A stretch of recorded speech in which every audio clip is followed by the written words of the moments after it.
My name is Ben Chapman, and welcome back to another episode of my WWE rebranding save. Where in this video we're going to have the go home show before Smackdown, which, unlike Raw, which is a very match heavy go home show, this is going to be a very angle heavy show with only 2 matches on the entire card. It's an 87 rating for this opening segment though, which is Elias, Braun Strowman and Christian challenging the Unknown to a 4-on-4 Survivor Series match at Survivor Series. So simple segment. It was obviously going to happen. There's 4 of them, 3 heel in attack, and we're going to find out the 4th member later in this show. 87 rating for the opening segment though. Second segment, we get a 94, which is Mark Calloway backstage with Sonya Deville. And he says that after what happened last week, he promises Sonya Deville a title shot at Starrcade, as long as she does not interfere on behalf of either Naomi or Bayley this weekend. As long as she doesn't do that, then Sonya Deville gets a title shot at Starrcade, which is the next Smackdown exclusive pay-per-view. 94 rating. We're going to get a Nikki Cross and Sheamus Firefly Funhouse parody. Talking SNL style parody. They're just mucking around. They're pretending to be the Fiend, Bray Wyatt and Alexa Bliss. Together, they're pretending to be them. Gets a 96 rating. Good stuff. Oh, Dolph Ziggler was the road agent for this match. This angle even.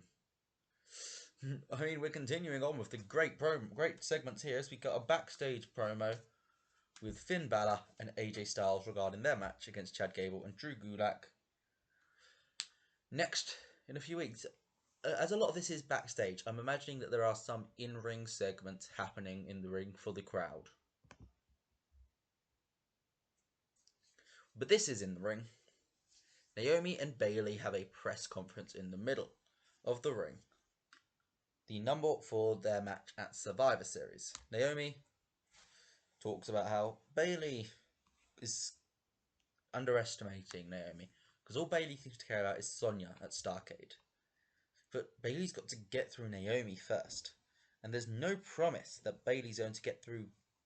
Naomi's not going to sit back and just let Bayley through. That's not how it's going to work. And yeah, most of Bayley's promo is aimed at Sonya, and Naomi's going to say, "Don't overestimate me." Gets an 86 rating, good promo.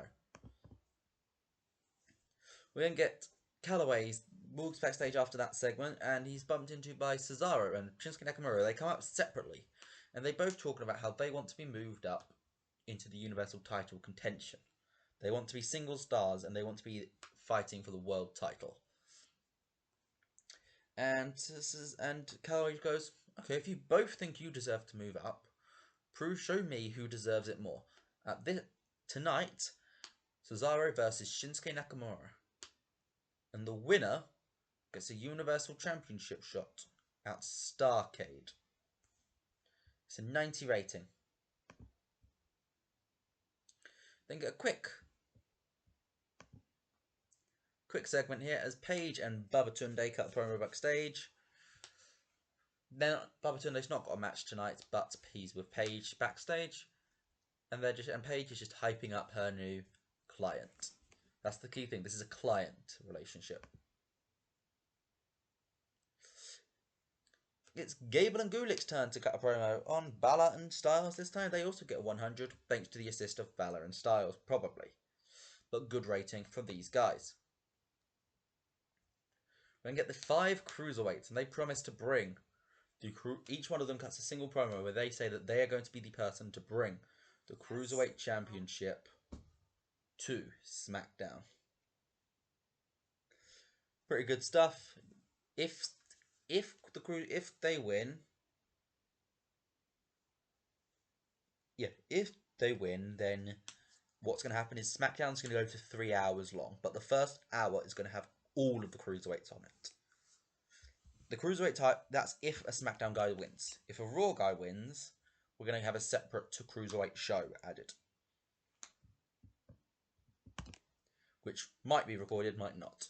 But then Nikki Cross is walking backstage. She's getting out of her Alexa Bliss get-up, and she gets attacked by another Alexa Bliss, which is the real Alexa Bliss this time. Alexa Bliss locks in the mandible claw on Nikki Cross and makes Nikki pass out backstage. So she's not going to be there for Sheamus' main event match. We then get Elias, Braun, and Christian backstage, and in walks in Kofi Kingston. Of course, few weeks ago, the New Day got attacked by the Unknown, and they pretty much they undid all of the recovery that Xavier Woods had made. So Woods is gone again, and Kingston is not happy. So Kingston comes out with the Untouchable and says, "You need a fourth man? I'm your man. I've got Survivor Series experience. I'm the person for the job." Gets a 100 rating. Great stuff. We then get the not number one contenders match, but the match to determine who gets promoted into the Universal title picture. One of these guys will be fighting for the Universal title at Starrcade. And Cesaro and Nakamura hit a time limit draw. Because with our current product, we are having only 15-minute matches on TV, 15-minute matches on pay-per-view. No matches go more than 15 minutes because of the stupid product. I'm trying to change it, I promise. It's an 85 rating though, good stuff. 86 for Nakamura, 83 for Cesaro, 15 minutes, 85 overall. Oh, good work.